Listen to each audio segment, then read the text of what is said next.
Hey, good morning, guys. It's me. I'm on my way to the doctors to, get a checkup on my diabetes and everything, and it it'll probably be the same as it was before, which is still not good.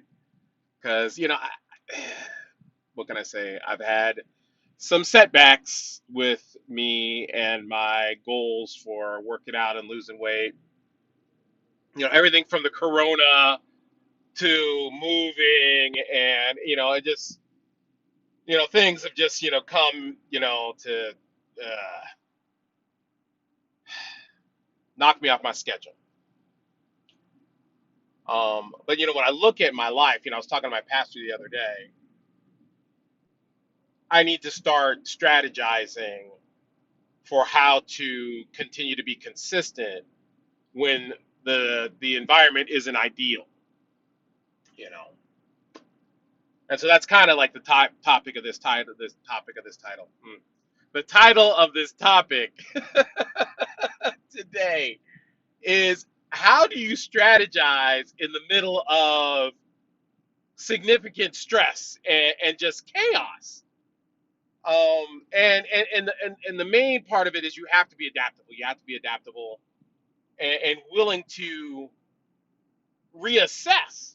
Sometimes we're and I think it's a problem when we get older, that we get so stiff, or in the Bible it says stiff-necked, to where we don't want to make changes, to improve ourselves. We kind of get into this stubborn phase where we're like, I'm good just the way I am, and we settle for being sick. We settle for being overweight. We settle for being depressed. We settle for being in a crunchy relationship. We just settle for things that are beneath our original design plan.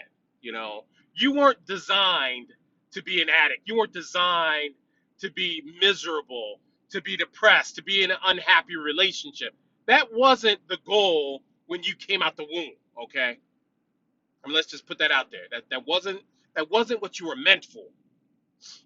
But in order to get to where you really want to go, you have to be willing to create an evolving plan that will adapt to your environment that continues to change. I was talking to my daughter last night, because she was, getting kind of frustrated. And we're all in the two-bedroom apartment, and there's seven of us, and you guys know, all my grandkids are there. Well, not all of them, but Dee Dee's grandkids are with us, and I mean, they're kids. They're kids. They want to run, they want to play, they want to jump, they want to scream, they want to shout. They want to do everything that kids do, and it can get frustrating for the adults who are trying to deal with stress. And this is what I deal with a lot of people, including myself, that if I'm not taking care of myself, if I'm not addressing my own physical, mental, spiritual status in a healthy manner, I'm going to go under. I'm going to quickly become overwhelmed. So I was talking to my daughter last night, and often when I'm talking to either Dee Dee, or one of my friends, or a client, I'm talking to myself. You know, so I was sitting there, and I was like, we got kids that are just highly energetic. I was joking about Nicholas. Nicholas has so much, and Nicholas is going to be one of the greatest runners on the planet. He just runs all the time. But what comes with that is he has, like, an ungodly amount of energy. I mean, like, if you make him sit, like, what if his punishment sometimes is just to sit beside me and just be quiet? And the boy, I just feel sorry for him, because he'll just vibrate. He's just vibrating in that chair, like, because it's just painful for him just to be still for a minute, and that's how much energy he has. And so, as I'm talking to my daughter about, just a strategy for the kids, is, in the morning, let's just run them. Let's just run them. Let's do baby boot camp, you know, leapfrog, tag, whatever. Let's take them to the park, whatever, and run them. When I babysit, when we were at the other house, we had a little bit more room to move, and we had a yard, but we just adapt. Let's take them for a walk. Let's take them to the park, whatever, and we'll do relay races. And I look at that and just planning, because for myself, because I'm still, working on the whole weight loss goal. I've been working on that thing. I mean, God, geez, you guys know, you've been watching my videos forever. I've been working on losing this last 50, 60 pounds since I've been doing videos. And I'm never going to give up. But here's the thing is that I have to get better with my strategy. And pure and simple, I have to strategize to be consistent, you know. And I think that's the theme for a lot of people in your life, is how do we create consistency? It's not so much about the intensity, it's about the consistency. Now, if you can combine intensity with consistency, you have got a magic formula that will give you rocket boosters to success. So part of my strategy is I don't just want to improve on weight loss. It's not for the aesthetics, it's for my overall health. It's so I can run, play, and jump with my grandkids. It's so I can live longer to be with my family. It's for all those things. I mean, for when I go backpacking. I was telling Sue that I'm working out now just so I can walk up those 3 flights of stairs. And she's like, it's really just, it's just the second floor. It's only 2 flights. And I'm like, well, it's 3 flights to me. But the deal is I want to be healthier. Yes, I would love to have a six pack, but that's really not the goal for me. The goal for me is to have a healthier heart, to get rid of my diabetes, to, have a normal blood pressure, to not be consumed with the thoughts of food, sweets, snacks, and candy when I'm stressed or depressed, to find healthier ways of dealing with the pressures of the world. And that's the same goal that a lot of my addicts have. What do we do to not just survive, but to thrive? In order to accomplish that, we have to develop a strategy. And like I was telling my daughter, I was like, look, we put so much pressure on ourselves in this society that it's ridiculous. There is no. I was listening to one of my audiobooks, and it's a military sci-fi book. I love them.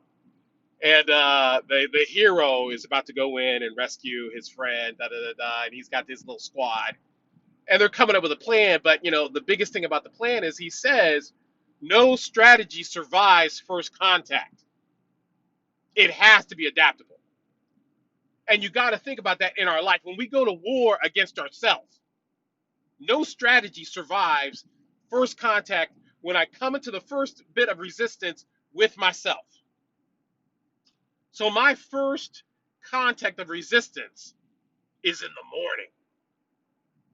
Now the morning is the best time for me to work out because that's when I get the most benefit for my life. And I still go to boxing in the evening, but I gotta start my morning right. So I start off with listening to my motivational speakers. Not just my preachers and pastors. I need something that's gonna get the blood flowing, to get the blood pumping.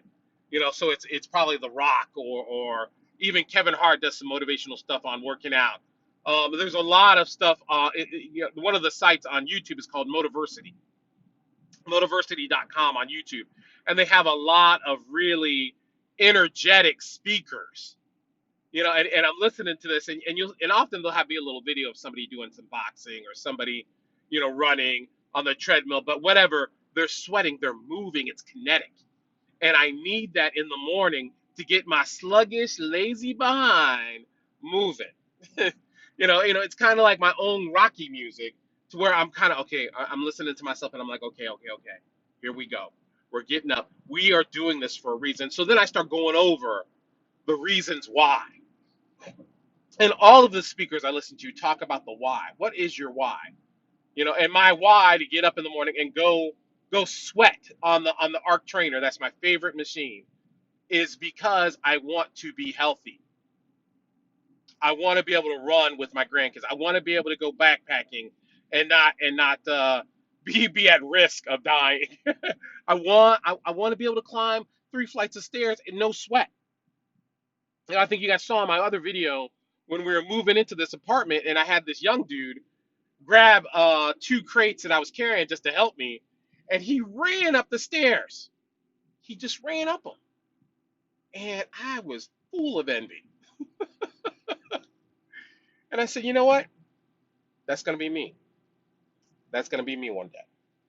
But in order for that to not just be lip service, I've got to put together a strategy to accomplish that goal. And see, that's where a lot of us fail, is we get all emotional and we get, we get that rocky music in our mind, and then we go out there and then we go hit it for like 2 3 hours in the gym. We'll go walk, we'll go run, and then we blow out because it's not consistent. We haven't set up a formula with safeguards to keep us in the game. We're running on pure motivation, and motivation, it's like nitro. You're guaranteed to burn fast, but it won't burn long. So I need something to create a consistent movement.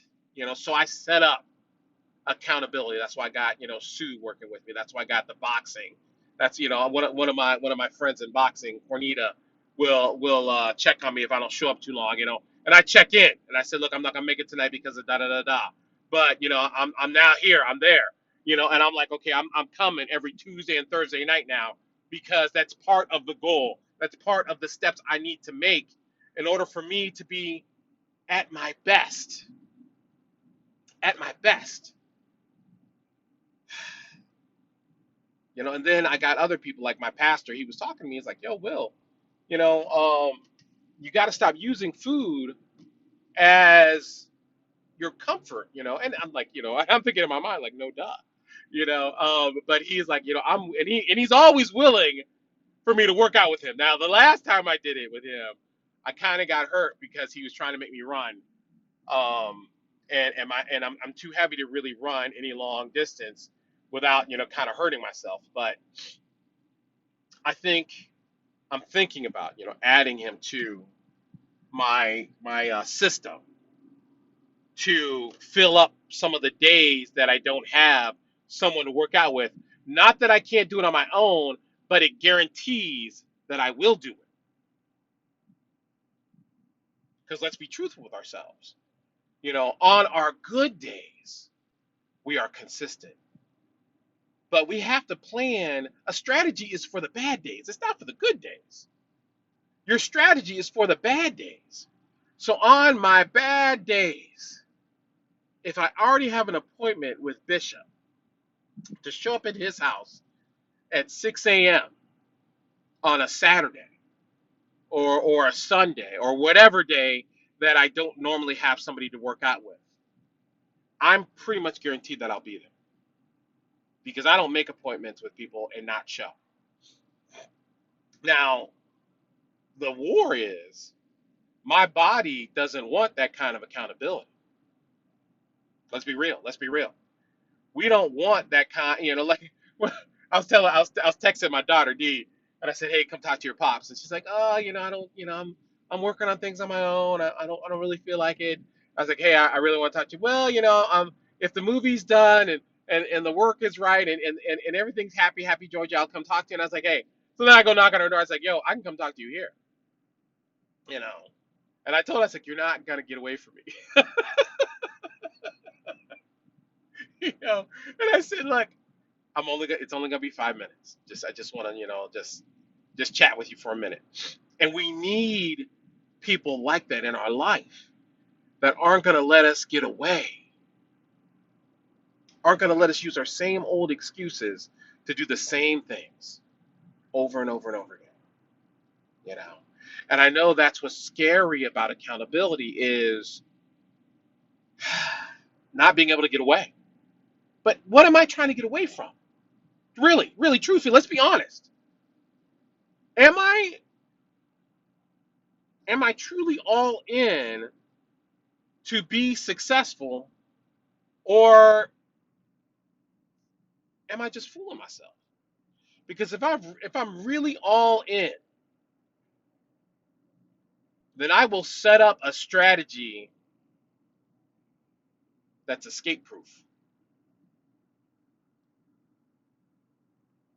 And then I will have, then my body and my mind will have to learn how to adapt to being successful, to getting to that next level, and learning how to breathe there, and then after I've mastered that level, I move on to the next. But but I mean, and that's the way it's supposed to be. We grow.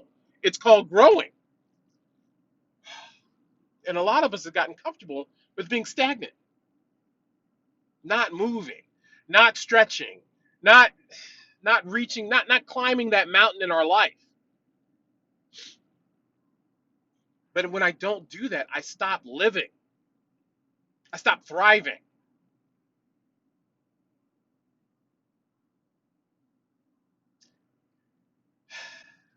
So that's kind of my topic for today, guys. Is just really sit down, take a look at your life. Take a look at your life. What are you willing?